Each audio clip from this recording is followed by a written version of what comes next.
Magandang gabi po, Luzon, Visayas at Mindanao. Nakaamba na agad ang ikalawang impeachment complaint laban kay Vice President Sara Duterte matapos ang paghahain ng reklamo kahapon. Ihahain yan bukas ng 50 kinatawan mula sa iba't ibang organisasyon ayon sa Makabayan Bloc na mag-e-endorso umano ng reklamo. Wala pa man yan, dumistansya na ang Malacanang kaugnay sa unang impeachment complaint. Wala raw kinalaman ang Pangulo sabay diing hindi susuportahan ang hakbang. Nakatutok si Ian Cruz. Malinaw ang naging pahayag ni Pangulong Bongbong Marcos tungkol sa usaping impeachment laban kay Vice President Sara Duterte. This is not important. This does not make any difference to even one single Filipino life. So why waste time on this? At ngayong nagsampa na ng impeachment complaint sa Kamara laban sa bise ang isang grupo ng civil society at religious organizations.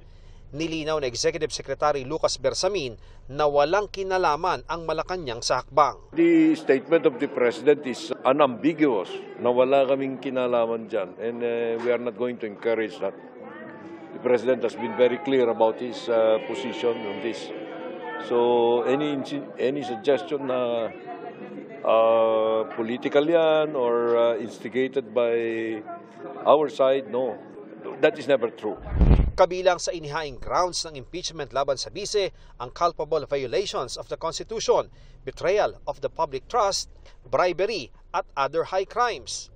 Kasama dito ang pagbabanta umano ni VP Sara sa buhay ng Pangulo, ng First Lady at ng House Speaker.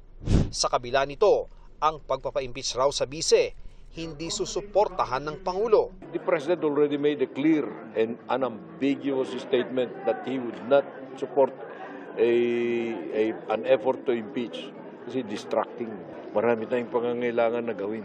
Importante sa bayan. So, ganun dapat.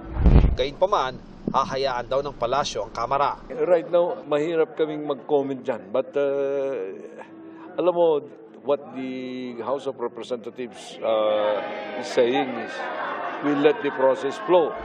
Patuloy na kinukuha ng GMA Integrated News ang panig ng Vice Presidente ukol sa inihaing impeachment complaint laban sa kanya.